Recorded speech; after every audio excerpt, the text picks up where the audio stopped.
کتاب الشفا سے آج کا وظیفہ بانجھ پن اور بے اولادی ختم کرنے کا عمل۔ بعض اوقات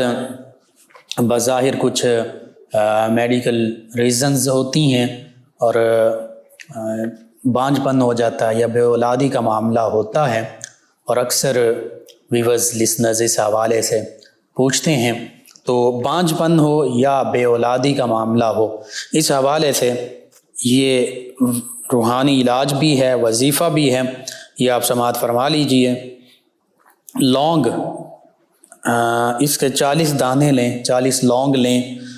اور ہر دانے پر 7 مرتبہ سورۃ النور کی آیت مبارکہ 40 کو، لونگ کے 40 دانے لینے ہیں اور پھر ہر لونگ پر، یعنی 40 لونگ ہیں تو ہر دانے پر 7 مرتبہ سورۃ النور کی آیت مبارکہ 40 کو اول آخر 11 مرتبہ درود پاک کامل وضو اور طہارت کے ساتھ پڑھ کر اس پر دم کریں۔ آیت مبارکہ 40 سورہ نور، ایک دانے پر یہ اول آخر 11 مرتبہ درود پاک پڑھ کر دم کرنا ہے، اور ہر روز ایک لونگ عورت جو ہے غسل حیض کے بعد روزانہ کھائے۔ 40 دن تک یہ کھائیں گے اور فوراً پانی نہیں پینا۔ ان دنوں میاں بیوی مجامعت بھی کریں، انشاءاللہ العزیز نعمت یا رحمت سے مشرف ہوں گے اور بے اولادی ختم ہوگی، یعنی اللہ تعالیٰ کی طرف سے اللہ کی نعمت بیٹے کی صورت میں، اللہ کی رحمت بیٹی کی صورت میں حاصل ہوگی، بے اولادی ختم ہو جائے گی۔ آیت مبارکہ اور اس کا ترجمہ سماعت فرما لیجئے۔ سورۃ النور کی آیت مبارکہ 40، او کظلمات فی بحر اللجی یغشاہ موج من فوقہ سحاب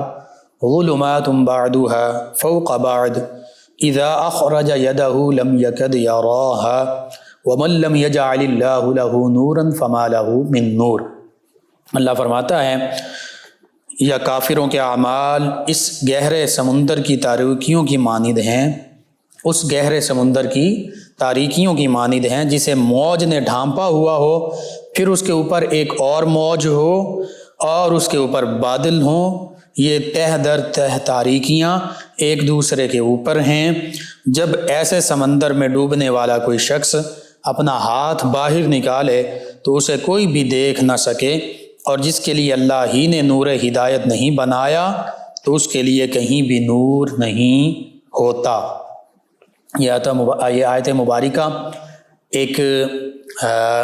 اس کائنات کے ایک منظر کو بھی بیان کر رہی ہے، اور یہ ایسا منظر ہے کہ اس کو اپنی آنکھوں سے چند ہی لوگوں نے دیکھا ہوگا، غور فکر اس پر پھر کیا ہوگا۔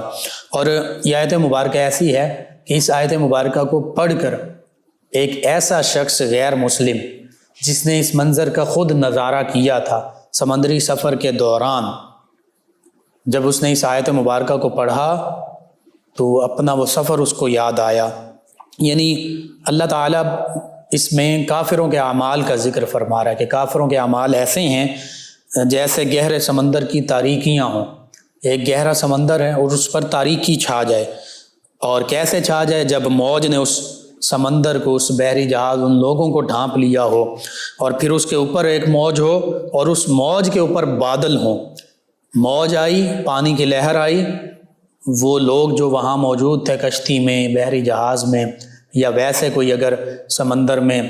تیراکی کر رہا تھا، اس کے اوپر موج آئی اور موج کے اوپر پھر بادل آ گیا، اور پھر تاریکی چھا گئی، تہ در تہ تاریکی ایک دوسرے کے اوپر، اور پھر سمندر میں ڈوبنے والا وہ شخص اپنا ہاتھ باہر نکالے کہ کوئی میری مدد کرے، تو پھر اس کے ہاتھ کو بھی اتنی تاریکی چھا جائے لہروں کی وجہ سے اور بادلوں کی وجہ سے کہ اس کے ہاتھ کو بھی کوئی نہ دیکھ سکے۔ تو اللہ فرماتا ہے یہ کافروں کی اور کافروں کے اعمال کی مثال ہے کہ وہ یوں کفر کی تاریکی میں ڈوبے ہوئے ہیں، اور فرمایا جس کے لیے اللہ ہی نے نور ہدایت نہیں بنایا، ہدایت کی روشنی جس کے لیے ہے ہی نہیں، جو اپنی کفر کی گمراہیوں میں یوں ڈوبا ہوا، یہ مثال دی، تو پھر اس کے لیے کہیں بھی کوئی نور نہیں ہوتا، کوئی روشنی نہیں ہوتی۔ اس آیت مبارکہ کو جب اس شخص نے پڑھا قرآن مجید فرقان حمید میں، تو وہ شخص اس نے جان لیا کہ یہ کسی شخص کا کلام، کسی انسان کا کلام نہیں، یہ حقیقت میں اللہ کا جو اس کائنات کو پیدا فرمانے والا اسی کا کلام ہے، پھر وہ غیر مسلم مسلمان ہو گیا۔ یہ اللہ کا جو قرآن ہے، جو آقا کریم صلی اللہ علیہ وآلہ وسلم پر نازل ہوا، اس کے معجزات ہیں کہ اسے سن کر اس پر غور و فکر کر کے غیر مسلم مسلمان ہو جاتے ہیں۔ تو پھر اسلام کی ساری تعلیمات، قرآن مجید فرقان حمید کی ساری تعلیمات کی برکتیں کیا ہوں گی، یہ ہم سمجھ ہی نہیں سکتے۔ بس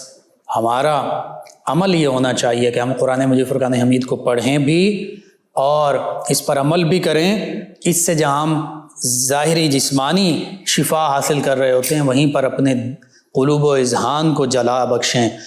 بخشیں۔ اسی طرح ہم اپنی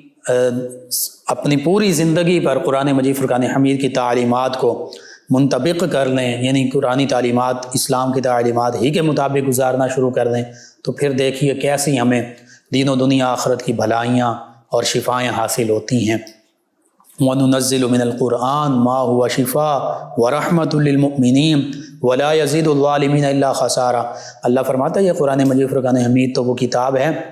جس میں شفا ہی شفا ہے، لیکن ہے کن کے لیے؟ مومنین کے لیے، اور رحمت ہی رحمت ہے، لیکن ہے مومنین کے لیے، ایمان والوں کے لیے۔ اور آگے فرما دے وَلَا يَزِيدُ الظَّالِمِينَ إِلَّا خَسَارًا، ہاں ظالموں کے لیے اس میں گھاٹا ہی گھاٹا، اللہ تعالیٰ ظالموں کے لیے گھاٹا بڑھاتا ہے۔ ظالم سے یہاں پر مراد تکبر کرنے والے بھی ہیں، تکبر کر کے بھی، اور بالخصوص یہاں پر ظالموں سے مراد کافر ہیں۔ بہرحال یہ آیت مبارکہ جس طریقے سے میں نے عرض کیا، یہ بانجھ پن اور بے اولادی کے ختم کرنے کا روحانی علاج بھی ہے، عمل بھی ہے۔ اس کو کیجیے، اگر آپ کو ضرورت ہے اپنے معمول کا حصہ بنائیے، اپنے ارد گرد آپ کے رشتہ داروں، دوست احباب، پڑوسی، محلے دار، کسی بھی مسلمان بہن بھائی کو ضرورت ہے اس تک پہنچائیے، امت مسلمہ تک پہنچائیے۔ انشاءاللہ میرے آپ کے ہمارے بتانے سے اگر امت مسلمہ میں سے ہمارے کسی بھی مسلمان بہن بھائی، کسی مسلمان فرد کا فائدہ ہوتا ہے تو انشاءاللہ یہ ہمارے لیے بھی دین و دنیا آخرت میں بھلائی، فائدے اور نجات کا باعث ہوگا۔ اللہ سبحانہ و تعالیٰ سے دعا ہے اللہ تعالیٰ مجھے، آپ کو، ہم سب کو آسانیاں عطا فرمائے، آسانیاں بانٹنے والا بنائے اور مشکلات سے حفاظت فرمائے، آمین۔